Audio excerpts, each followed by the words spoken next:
तो भाई मैं जानता हूं कि मैं यहां पे Samsung M35 की वीडियो लेकर के आने में थोड़ा सा लेट हो चुका हूं, लेकिन बिलीव मी बहुत ज्यादा लेट नहीं हुआ हूं। किस लिए ऐसा बोल रहा हूं? बिकॉज यहां पे अभी भी अगर आप देखेंगे तो बहुत ज्यादा लोग कंफ्यूज हैं और इस पर्टिकुलर प्राइस सेगमेंट में जो ये 20,000 से नीचे का जो प्राइस सेगमेंट है ना, उसके अंदर बहुत सारे लोग हैं जो कि नए नए फोन्स परचेज करते हैं, लेकिन इस समय कोई और नया फोन उस पर्टिकुलर प्राइस रेंज में नहीं आया है और ना ही अभी जल्दी में हाल में आने वाला है। तो मैंने कहा कि क्यों ना भाई, आखिरकार में जब हमने ये फोन ले ही लिया है तो आप लोग लेकर के आ जाएं Samsung Galaxy M35 वर्सेस मोटो G85। मोटो H50 Pro बोलने की आदत हो गई, ये भी लास्ट वाली वीडियो ही दी है मोटो H50 Pro के ऊपर। और साथ ही में भाई यहाँ पे Narzo 70 Pro को भी ने रखा हुआ है, मतलब Narzo 70 Pro है, मोटो G85 है और साथ ही में Samsung M35 भी है। और आपको एक चीज बता दूं, हर एक चीज एकदम डिटेल में लेकर के आज चलूंगा इसी वीडियो के अंदर। आपको ना ही सिर्फ बैटरी ड्रेन टेस्ट देखने को ना यहाँ मिलेगा, एकदम full fledged battery drain test है, मतलब एकदम प्रॉपर साइंटिफिक तौर पे मैंने ये किया हुआ है। तो भाई साथ ही साथ में उसी के परफॉर्मेंस टेस्ट भी किया है, जहां पे मैंने Antutu बेंचमार्क से लेकर के 3D बेंचमार्क से लेकर CPU throttling, app opening speed test, even guys हमने BGMI भी किया है। तो ये सारे ही टेस्ट हमने यहाँ पे परफॉर्म करके आपके लिए लेकर के आए हैं, एकदम क्लियर विनर। और हाँ, एक चीज, हमारी जो वीडियो होती है ना, उसके अंदर एक जो सेक्शन होता है वो बहुत ही खास होता है, वो होता है कैमरे का, जहां पे हम डिटेल में आपको बताएंगे कि अगर आप कैमरे को लेकर भी अगर आप कंफ्यूज हैं तो आपको इन तीनों स्मार्टफोन में कौन सा स्मार्टफोन आपको परचेज करना चाहिए। तो भाई अगर आपका भी ना बजट है 20,000 रुपीज और आप थोड़ा सा भी कंफ्यूज हैं तो ये वीडियो आप ही के लिए बनाई है। तो भैया इस वीडियो को लाइक जरूर आप करिएगा अगर आपको पसंद आती है। सबसे पहले हम लोग यहाँ पे लेकर के चलते हैं सिंपल यहाँ पे डिफरेंस पे। देखो सैमसंग M35 की जो प्राइसिंग है 6GB 128GB वाला वेरिएंट, वो जनरली 20,000 की प्राइसिंग पे आ रहा है, लेकिन उसके साथ में यहाँ पे आपको ऑफर वगैरह लगा करके 2,000 रुपीज का एक्स्ट्रा ऑफ मिलता है, जहां पे ये 18,000 रुपए का भी इस समय मिल रहा है। और हाँ, शुरुआत में जिन लोगों ने लिया था उनको ये 17,000 का पड़ा था। इसी के बाद अगर मैं बात कर लेता हूं मोटो की, तो भाई देखो मोटो में 8GB 128GB, मैं भाई सबके बेस वाले वेरिएंट की ही बात यहां पे ना कर रहा हूं, इसके अंदर भी 128GB वाला वेरिएंट आता है और ये जनरली 18,000 रुपए का आता है और 2,000 के आसपास का आपको ऑफ भी देखने को मिलता है। तो ये आपको 16-17,000 रुपए के आसपास का पड़ेगा। और अगर मैं बात कर लूं भैया वन एंड ओनली सबका चहेता Narzo 70 Pro, बिलीव मी भाई जिस प्राइसिंग पे आ रहा है ना, बहुत सारे फोन परेशान हो चुके हैं यार, इसको कैसे बीट करें। ये यहाँ पे 15-16 हजार रुपए की प्राइसिंग पे भी ये आ जाता है। ये भाई जनरली 17 से 18,000 रुपए का आया था, पर डिस्काउंट ऑफर में ये 15-16 हजार रुपए में भी लोगों को ना पड़ा है। और आज भी अगर आप खरीदने के लिए जाएंगे तो 16,000 रुपए में यहाँ पे कूपन कोड वगैरह लगाने के बाद बहुत आराम से इसको ग्रैब कर सकते हैं। तो भाई कंफ्यूजन है कि भाई आखिरकार सस्ते वाले के साथ में जाए या फिर महंगे वाले के साथ में। तो चलिए यहाँ पे सबसे पहले हम लोग बात कर लेते हैं बिल्ड एंड डिजाइन की। बिल्ड एंड डिजाइन की अगर आप बात करेंगे तो तीनों ही फोन बैक से दिखने में काफी ज्यादा डिफरेंट जो है लगते हैं। अगर मैं बात कर लेता हूं मोटो की, तो सबसे एलिगेंट यहाँ पे मुझे मोटो यहाँ पे लगता है। मेरे पास में जो है वो है वीगन लेदर बैक के साथ ही में बैक भी एकदम कर्व है। अगर वहीं पे बात कर लूं यहाँ पे नार्जो की, तो नार्जो में भैया बैक में ग्लास यूज हुआ है और ग्लास ज्यादातर लोगों का मानना है कि भाई ग्लास प्रीमियम क्वालिटी वाले फोन्स में इस्तेमाल होता है। इसी की बात अगर सैमसंग की बात करूं तो सैमसंग में भाई यहाँ पे प्लास्टिक यूज हुआ है। कुछ लोगों ने बोला था कि उनके वेरिएंट में यहाँ पे स्मजेस नहीं पड़ रहे, पर मेरे में थोड़े बहुत स्मजेस यहाँ पे हल्के फुल्के पड़ते हैं। सबसे पहले आपको मैं बताना चाहूंगा कि बैटरी ड्रेन टेस्ट में हम लोग ने सारे ही फोन को फुल चार्ज सबसे पहले किया, उसके बाद कुछ हमने यहाँ पे परफॉर्मेंस टेस्ट को परफॉर्म किया। परफॉर्मेंस टेस्ट की तरफ चल ही रहे हैं तो आपको बता मैं दूं कि सैमसंग के अंदर आपको एक्सिनोस 1380 वाला प्रोसेसर देखने को मिलता है, जो कि 5 नैनोमीटर के आर्किटेक्चर पे बेस्ड है। और यही सेम प्रोसेसर उन्होंने अपने सैमसंग A35 वाले में दिया है, जो कि इस फोन से अप्रोक्सीमेटली 10 से 11,000 रुपए महंगा है। अगर मैं नार्जो की तरफ चलूं तो उसके अंदर डायमेंसिटी 7050 वाला प्रोसेसर देखने को मिलता है, जो कि 6 नैनोमीटर के आर्किटेक्चर पे है। और वहीं अगर मैं बात कर लूं मोटो की, तो मोटो के अंदर आपको मिलता है स्नैपड्रैगन 6S Gen 3 वाला प्रोसेसर, वो भी 6 नैनोमीटर के आर्किटेक्चर पे बेस्ड है। तो भाई नैनोमीटर से मतलब तो यही हुआ कि भैया बैटरी किसी में ज्यादा होगी, किसी में कम होगी, लेकिन उन सबको छोड़ दो, यहाँ पे परफॉर्मेंस भी तो कोई चीज होती है। तो भाई परफॉर्मेंस के लिए मैंने क्या किया कि सबसे पहले मैंने यहाँ पे Antutu बेंचमार्क रन किया। Antutu बेंचमार्क रन करने के बाद में जो स्कोर आया ना, मैं बहुत ज्यादा शॉक था गाइस, क्योंकि गाइस यहाँ पे सैमसंग ने आउटस्टैंडिंग परफॉर्म करते हुए यहाँ पे 6 लाख के ऊपर का स्कोर लेकर के गया, अप्रोक्सीमेटली 6,20,000 के आसपास में। वहीं पे अगर आप रियलमी में देखेंगे तो वो भाई सेकंड नंबर पे था, वो भी यहाँ पे 6 लाख के आसपास में था। लेकिन यहाँ पे जो मोटो था ना, उसकी परफॉर्मेंस यहाँ पे 5 लाख के आसपास में थी, 4,80,85,000 के आसपास में ही रही थी। लेकिन इन सब के बाद में मैंने कहा कि जरा यूएफएस का स्टोरेज का रीड एंड राइट टेस्ट भी किया जाए। तो उसके अंदर भाई मुझे शॉकिंगली यहाँ पे नार्जो बहुत ही अच्छा परफॉर्म करता हुआ नजर आया और तब मुझे यहाँ पे पता चला कि भाई नार्जो में आपको UFS 3.1 मिलती है और बाकी दोनों यहाँ पे UFS 2.2 के साथ में आते हैं। तो ये डिफरेंस तो मुझे स्टोरेज की रीड एंड राइट टेस्ट में देखने को मिला। तो मेरे दिमाग में आया चलो भाई इसके बाद और भी टेस्ट परफॉर्म करते हैं, देखते हैं। तो भाई इसके बाद मैंने यहाँ पे CPU थ्रॉटलिंग टेस्ट परफॉर्म किया। CPU थ्रॉटलिंग टेस्ट के रिजल्ट तो और भी ज्यादा शॉकिंग थे। यहाँ पे सैमसंग जो कि N22 में काफी अच्छा परफॉर्म कर रहा था, उसके अंदर देखने को यह मिला है कि शुरुआत में ग्राफ काफी ज्यादा हाई था, लेकिन उसके बाद में इसकी परफॉर्मेंस ड्रॉप होती है बहुत ही जल्दी जब ये भाई थोड़ा सा हीटअप होता है। और वहीं पे मैंने यहाँ पे नार्जो में देखा कि उसकी जो परफॉर्मेंस थी वो एकदम कंसिस्टेंट थी और भाई मोटो की जो परफॉर्मेंस थी वो शुरुआत में कम थी, बाद में अपने आप बढ़ गई। साथ ही में यहाँ पे स्टेबिलिटी के मामले में भी मैंने यहाँ देखा है कि नार्जो सबसे ज्यादा बेहतरीन परफॉर्म कर रहा था। सेकंड नंबर पे यहाँ पे स्टेबिलिटी के मामले में मोटो था, थर्ड पे यहाँ पे सैमसंग था। लेकिन अगर एवरेज परफॉर्मेंस अगर आप देखेंगे तो उसमें अभी भी भाई यहाँ पे सैमसंग ही नंबर 1 आ रहा था। खैर इसके बाद भाई और भी ज्यादा कंफ्यूजन हो गई कि मतलब कि परफॉर्मेंस वाकई में सैमसंग की अच्छी है या फिर नार्जो की, कंफ्यूजन तो है ना। साथ ही में गाइस मैंने यहाँ पे काइनमास्टर वीडियो रेंडरिंग टेस्ट भी किया था और उसके अंदर शॉकिंगली मेरे को जानने को मिला कि भाई यहाँ पे सैमसंग 4K में वीडियो को एडिट कर सकता है, नार्जो 2K में वीडियो को एडिट कर सकता है और मोटो सिर्फ और सिर्फ 1080p में ही यहाँ पे वीडियो को एडिट कर सकता है। तो मोटो में ये जो कैप है ना 1080p का, वो हर एक जगह में, वीडियो वॉच करने में, वीडियो रिकॉर्ड करने में एंड वीडियो को एडिट करने में भी। एंड साथ ही में गाइस जब मैंने एक्सपोर्ट किया ना तो वहां देखने को मिला सबको मैंने यहाँ पे 1080p में ही एक्सपोर्ट किया था, सब में सेम टाइप की वीडियो मैंने यहाँ पे रखी थी। तो उसके अंदर ज्यादा फास्टर यहाँ पे सैमसंग ने किया था, सेकंड नंबर पे मोटो था और तीसरे नंबर पे यहाँ पे नार्जो था। तो यहाँ और ज्यादा कंफ्यूजन क्रिएट हो गई कि भाई आखिरकार में नार्जो की परफॉर्मेंस अच्छी है कि खराब है। तो इसी को भाई जानने के लिए मैंने कहा कि चलो और टेस्ट करते हैं। तो इसको दूर करने के लिए मैंने कहा कि 3D बेंचमार्क रन करते हैं, उसमें थोड़ा सा और चीजें खुल के आएंगी। तो उसमें जो लूप स्कोर था तो 3D बेंचमार्क में, तो वो देखने को मिला कि उसके अंदर अगेन यहाँ पे सैमसंग ने काफी अच्छा परफॉर्म किया, सेकंड नंबर पे यहाँ पे नार्जो, थर्ड पे यहाँ पे अगेन मोटो। तो भाई मैंने बहुत सारी वीडियोस मैंने देखी दूसरे भी लोगों की, तो उसके अंदर लोगों ने नार्जो की परफॉर्मेंस को ज्यादा अच्छा बताया था और बोला था कि नहीं नार्जो भी काफी अच्छा परफॉर्म करता है। मैंने कहा चलो इसको कैसे टेस्ट किया जाए, तो मैंने कहा कि ये भाई टेस्ट तो यहाँ पे BGMI की परफॉर्मेंस से ही होगा। लेकिन अभी भी मैं BGMI रन कर नहीं आ सकता था बिकॉज मैं यहाँ पे बैटरी रेंज टेस्ट कर रहा था, क्योंकि BGMI खेलने के लिए ना मुझे एक एक फोन में एक एक बार खेलना जो पड़ता। तो भाई मैंने यहाँ पे सोचा कि बैटरी रेंज टेस्ट को पहले खत्म किया जाए, तो मैंने यहाँ पे गीक बेंचमार्क को मैंने रन किया, उसमें भी अगेन सैमसंग ही सबसे बेस्ट निकल के आ रहा था, थर्ड पे मोटो ही था। उसके बाद फिर मैंने कहा कि चलो यहाँ पे जर्नली जब हम बैटरी रेंज टेस्ट करते हैं तो उसके अंदर हम लोग यहाँ पे यूट्यूब पे वीडियोस वगैरह भी चलाते हैं। तो मैंने आधे घंटे की मैंने यूट्यूब पे वीडियोस चलाई हैं, वो भी ना 4K पे चलाने की कोशिश करिए। लेकिन सैमसंग में एक भाई प्रॉब्लम है, सैमसंग में जैसे ही आप यहाँ पे 4K पे वीडियो को लेकर के जाएंगे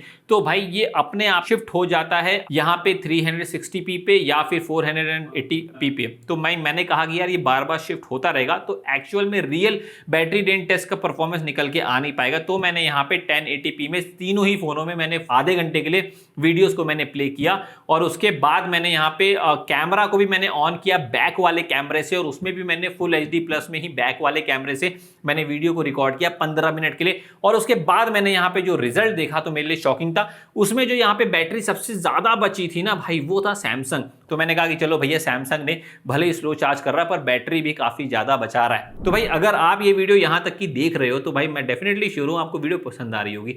थोड़ा सा मेरा भी ख्याल रखिए और यहाँ पे वीडियो को कर दीजिएगा लाइक, चैनल को कर दीजिएगा सब्सक्राइब, इससे भाई वीडियो की ज्यादा चलने के चांसेस होते हैं। तो I would request each and everyone, भाई इतनी सारी मेहनत कर रहे हैं तो उसके लिए लाइक तो बनता ही है। चलिए अब बढ़ते हैं आगे। ये तो हो गया बैटरी के बारे में, लेकिन अभी भी एक ना डाउट था कि भाई परफॉर्मेंस किसकी ज्यादा दमदार है। तो भाई मैंने कहा कि चलो भाई परफॉर्मेंस टेस्ट कर ही लिया जाए, जिसके लिए मुझे BGMI करना बहुत ज्यादा जरूरी था। BGMI में भाई मैं सैमसंग मैंने ना खेला, सैमसंग में मैंने जब BGMI में खेल आ रहा था तो मैंने TDM वगैरह खेला। TDM में तो भाई बहुत ही मक्खन चल जो है रहा था।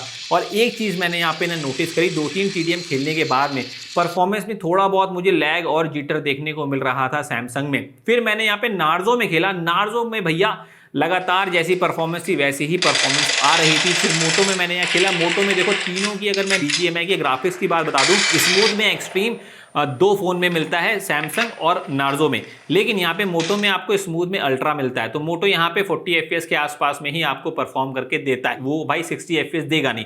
तो परफॉर्मेंस के मामले में मोटो सबसे ज्यादा लास्ट में। लेकिन BGMI खेलने के बाद मुझे एक चीज समझ में आई है कि यहाँ पे परफॉर्मेंस के मामले में नार्जो वाकई में थोड़ा सा बेटर परफॉर्म जो करेगा। 19-20 का अंतर आपको देखने को मिलेगा हमेशा ही नार्जो और सैमसंग में। हालांकि सैमसंग भी काफी अच्छा परफॉर्म कर रहा है। सैमसंग के फोन से मुझे ऐसी उम्मीद थी नहीं कि भाई वो नार्जो को टक्कर यार देगा, लेकिन यहाँ पे 19-20 का अंतर है। अगर आप यहाँ पे लॉन्गर समय के लिए यहाँ पे गेमिंग वगैरह करेंगे तो सैमसंग में थोड़ा बहुत यहाँ पे आपको ड्रॉप्स देखने को मिलेंगे कंपैरेटिवली नार्जो से। तो भाई परफॉर्मेंस के बाद अभी एक और डाउट यहाँ पे बचा रह गया कि आखिरकार में कैमरे में कौन सा फोन ज्यादा बेटर है, लेकिन उससे पहले आपको 2-3 चीजें मेरे को यार बतानी है। देखो डिस्प्ले के बारे में अगर मैं बात कर लूं तो तीनों ही फोन बहुत ही अच्छी डिस्प्ले के साथ में आते हैं। अगर आप मोटो में देखेंगे तो मोटो में आपको कर्व डिस्प्ले देखने को ना मिलती है, और ये कर्व्ड डिस्प्ले काफी अच्छी यहाँ पे कलर्स के साथ में भी आती है। वहीं अगर आप नार्जो में देखेंगे तो इसमें यहाँ पे फ्लैट डिस्प्ले है, और अगर आप देखेंगे सैमसंग में तो इसमें भी यहाँ पे फ्लैट डिस्प्ले है। इसमें एक OLED है, इस बाकी दोनों फोनों में यहाँ पे एमोलेड डिस्प्ले देखने को मिलती है 120 हर्ट्ज के रिफ्रेश रेट के साथ में। तो भाई यहाँ पे सैमसंग में आपको कॉर्निंग गोरिल्ला ग्लास विक्टर्स का सपोर्ट देखने को मिल जाता है, वहीं पे आपको मोटो के अंदर आपको कॉर्निंग गोरिल्ला ग्लास 5 का सपोर्ट मिलता है। नार्जो में क्या चीज मिलती है ये उन्होंने बताया नहीं है। खैर मेरा जो यहाँ पे बैक पैनल था ना नार्जो का, वो भाई गिरने से टूट भी गया था, केवल वो हाथ से ऐसे स्लिप हुआ, नीचे गिरा, और बैक पैनल ग्लास का थोड़ा ये प्रॉब्लम होता है, गिरा तो टूटेगा जरूर, ठीक है। ये चीज आपको मोटो में और इवन आपको सैमसंग में भी देखने को मिलेगा नहीं। अगर आप मुझसे पूछे कि डिजाइन फॉर्म फैक्टर में कौन सा फोन सबसे ज्यादा स्टाइलिश और स्लीक लगता है, तो भाई मेरे लिए तो यहाँ पे मोटो बहुत ज्यादा स्टाइलिश और स्लीक भी लगता है। एंड इवन गाइस यहाँ पे मोटो एक एडवांटेज के साथ में भी आता है कि इसके अंदर ना जो इसका UI है वो बहुत ही ज्यादा क्लोज टू एंड्रॉइड है, मतलब यहाँ पे प्योर एंड्रॉइड एक्सपीरियंस आपको यहाँ पे मोटो में देखने को मिलता है। लेकिन ऐसा नहीं है कि सैमसंग बेकार है, सैमसंग का UI तो बहुत ही ज्यादा वैसे भी ना यार प्रसिद्ध है, लेकिन इस बार भाई सैमसंग में भी आपको ब्लोटवेयर एप्लीकेशंस देखने को मिलती है, एंड अलग से इसके अंदर एड्स भी आते हैं। लेकिन सैमसंग में एक भाई अच्छी चीज है, तीनों के तीनों फोन तो यहाँ पे एंड्रॉइड 14 के साथ में आ रहे हैं, लेकिन सैमसंग के अंदर 4+5 ईयर का आपको अपडेट का प्रॉमिस किया गया है। तो मतलब 4 ईयर एंड्रॉइड और 5 ईयर्स यहाँ पे सिक्योरिटी पैच के अपडेट्स आपको सैमसंग में मिलेंगे। और वहीं पे नार्जो और मोटो की बात करेंगे तो 2+3 का है, 2 year Android and 3 years of security patch update. तो अगर आप लॉन्गर पीरियड ऑफ टाइम के लिए देखेंगे तो सैमसंग में भाई ये चीज तो अच्छी बात है कि आपको लॉन्गर पीरियड ऑफ टाइम के लिए आपको अपडेट्स का प्रॉमिस किया है। और भाई प्योर एंड्रॉइड एक्सपीरियंस का मोटो का एक थोड़ा सा यहाँ दिक्कत ये है कि आप इसमें कॉल रिकॉर्डिंग कर नहीं सकते हैं। वहीं सैमसंग में और नार्जो में, इन दोनों में ही आपको कॉल रिकॉर्डिंग के भी ऑप्शन मिल जाते हैं, तो वो आप कर पाएंगे इजीली। साथ ही में गाइस यहाँ पे सैमसंग में आपको NFC का सपोर्ट मिलता है, बाकी दोनों फोनों में NFC का सपोर्ट नहीं मिलेगा। एंड इवन यहाँ पे नार्जो के अंदर आपको 3.5 mm का जैक मिलता है और बाकी दोनों में नहीं है। एक चीज और, यहाँ पे मैंने स्पीकर टेस्ट किया, यहाँ पे तीनों ही फोनों में स्टीरियो स्पीकर्स आते हैं। और मैं आपको बताऊं यहाँ पे लाउडनेस की अगर मैं बात करूं तो भाई सैमसंग ने क्या ही दमदार यहाँ पे बूम बूम वाले स्पीकर दिए, एकदम भाई लगता है दमदार स्पीकर है। सेकंड नंबर पे मुझसे पूछेंगे तो भाई नार्जो, थर्ड पे यहाँ पे मोटो।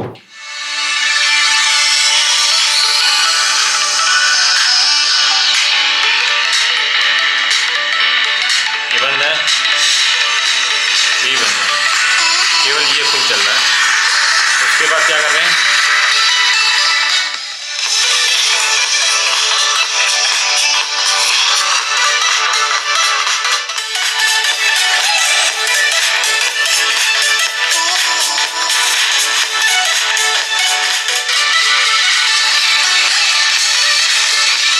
तो भाई इसी के बाद अगर मैं कैमरे की तरफ आ जाऊं तो देखो भाई यहाँ पे सैमसंग के अंदर आपको 50 मेगापिक्सल का प्राइमरी सेंसर, 8 मेगापिक्सल का अल्ट्रा वाइड सेंसर मिलता है। 2 मेगापिक्सल की मैं बात ही नहीं करता, वो डेप्थ सेंसर है चाहे मैक्रो सेंसर है, बिकॉज वो बहुत ज़्यादा माइन्यूट है और उतना ज़्यादा आपको सोचने की जरूरत नहीं है उसके बारे में।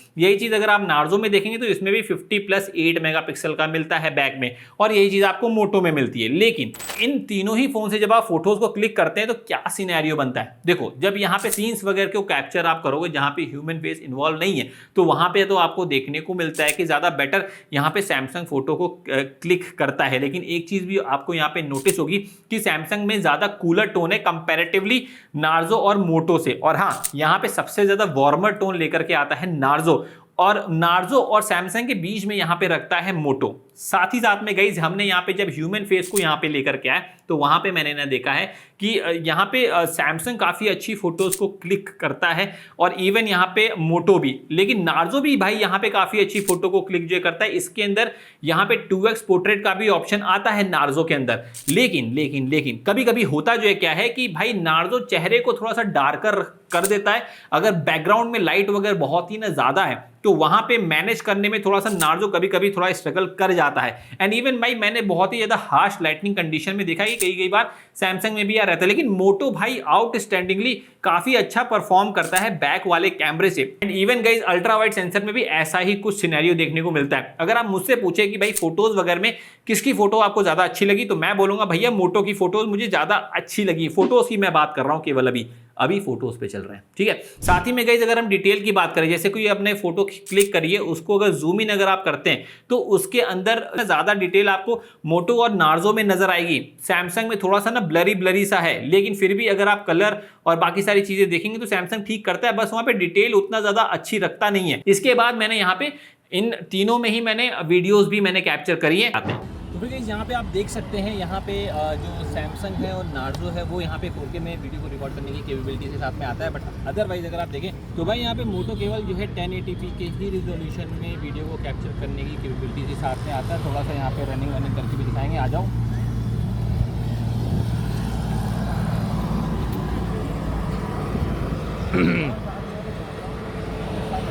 बैकग्राउंड में हालांकि बहुत ज़्यादा तो सन बचा नहीं, लेकिन जितना बहुत भी है अगर वो होता है तो यहाँ पे कैसे मेरे स्किन टोन को रखता है, यहाँ पे HDR का बैलेंस ही प्रॉपर कर पा रहा है कि नहीं। और अगर इधर की तरफ आ जाएं तो अगर मैं डायरेक्टली दिखाऊँ, सन अभी बादलों के पीछे छिपा जो हुआ है भाई, बारिश का मौसम आ गया है तो मज़ा ही आती है फिलहाल के लिए। लेकिन अभी आप मुझे बताएं कि इनमें से किसकी वीडियो की क्वालिटी ज़्यादा बेटर थी, कमेंट करके बताइएगा ज़रूर, मैं इंतजार कर रहा हूँ। तो भाई वीडियो में एक चीज तो यहाँ पे ना क्लियर है कि वीडियोस में भैया सैमसंग काफी अच्छा परफॉर्म कर रहा है कंपैरेटिवली मोटो से और नार्जो से। साथ ही में गाइस अगर फ्रंट सेल्फी कैमरा की बात करें तो भाई देखो यहाँ पे सैमसंग में 13 मेगापिक्सल मिलता है, यहाँ पे मोटो में 32 मेगापिक्सल और यहाँ पे नार्जो के अंदर आपको मिलता है 16 मेगापिक्सल। अगर मैं यहाँ पे डिटेल की बात करूं तो यहाँ पे सबसे अच्छी डिटेल जो है मोटो के फोन में निकल के आती है। एंड इवन अगर फोटोज वगैरह की भी अगर आप बात करेंगे फ्रंट सेल्फी से तो मुझे ज्यादा अच्छी फोटोज मुझे यहाँ पे मोटो के ही फोन्स की लगी है। लेकिन अगेन जहां पे बात आती है वीडियो रिकॉर्डिंग की, तो वीडियो रिकॉर्डिंग का जरा ना रिजल्ट देखिए आप। तो गाइस ये है फ्रंट सेल्फी कैमरा इन स्मार्टफोन का और आप देखिए भाई कैसी आ रही है। यहाँ पे सैमसंग हालांकि 4K में वीडियो को रिकॉर्ड करने की कैपेबिलिटीज़ के साथ में आता है, बट बाकी सब कैसा कर रहे हैं थोड़ा सा यहाँ पे रनिंग करके भी आपको दिखाता हूँ। यहाँ पे कुछ ऐसा सिनेरियो आ रहा है और अगर देखो बैकग्राउंड में यहाँ पे थोड़ी सी लाइटिंग एक्स्ट्रा होती है ना, कुछ ऐसा रहता है। और यहाँ पे HDR का बैलेंस कैसा है ये भी आपको समझ में आ गया होगा इसके अंदर। बट ओवरऑल देखा जाए तो यहाँ पे स्टेबलाइज किसकी है, ज़्यादा बेटर क्वालिटी किसकी है, ये भी आप मुझे कमेंट करके बताइएगा। हालांकि मुझे जो अभी यहाँ पे सारे स्मार्टफोन की वीडियो में अभी चेक कर नहीं पा रहा हूँ। साथ ही में यहाँ पे जो एक्सपोजर लेवल है ना डिफरेंट सिनेरियो में बार बार यहाँ पे मतलब अप एंड डाउन कौन सा फ़ोन कर रहा है ये भी आप देखिएगा। बिकॉज अगर आप ऐसे चलते हुए व्लॉग वगैरह बनाते हैं तो उसमें बहुत ज़्यादा अगर ब्राइटनेस यहाँ पे फ्लक्चुएट होती है तो भाई कलर ग्रेडिंग में भी प्रॉब्लम आती है जो लोग यार एडिटिंग करते हैं, और साथ में वैसे भी अच्छा लगता नहीं है कि नहीं। तो ये आप मुझे कमेंट करके बता दे सकते हैं, मैं इंतजार कर रहा हूँ, करिए जरूर कमेंट। तो भाई कैमरे का अगर आउटकम मुझसे अगर आप पूछेंगे तो एक चीज तो मैं आपको 110% श्योरली बता सकता हूं कि फोटोज में भले ही यहाँ पे मोटो अच्छा परफॉर्म करता है, लेकिन यहाँ पे वीडियोस में भाई सैमसंग का मुकाबला नहीं, सैमसंग ज्यादा अच्छा परफॉर्म करता है। और भाई फोटोज में सैमसंग और मोटो में बहुत ज्यादा का डिफरेंस नहीं है। हाँ यहाँ पे नार्जो थोड़ा सा यहाँ पे फोटोज में कभी कभी थोड़ा सा प्रॉब्लम करता है, लेकिन 2x पोर्ट्रेट में सारी की सारी कमियां अपनी ये पूरी कर जाता है। तो अच्छा last but not the least आखिरकार कौन सा फोन लिया जाए। देखो भाई आपकी ना रिक्वायरमेंट क्या है, आपकी ना रिक्वायरमेंट परफॉर्मेंस है या फिर ना कैमरा है या फिर क्या है, या फिर अगर आपको लॉन्गर पीरियड ऑफ टाइम के लिए फोन अगर ना चलाना है, क्या आपकी प्रायोरिटी है। जो आपकी प्रायोरिटी है वो आप मुझे कमेंट सेक्शन में आप लिखिए, मैं आपकी प्रायोरिटी के हिसाब से इंडिविजुअली आपको मैसेज कर दूंगा, मतलब कमेंट का जवाब दे दूंगा कि आपके लिए कौन सा फोन ज्यादा बेटर होगा। तो इन दिस पर्टिकुलर वीडियो बस इतना ही था। अगर ये वीडियो पसंद आई तो प्लीज भाई वीडियो को करिएगा लाइक, चैनल को करिएगा सब्सक्राइब और बेल आइकन को हिट करना भूलिएगा नहीं।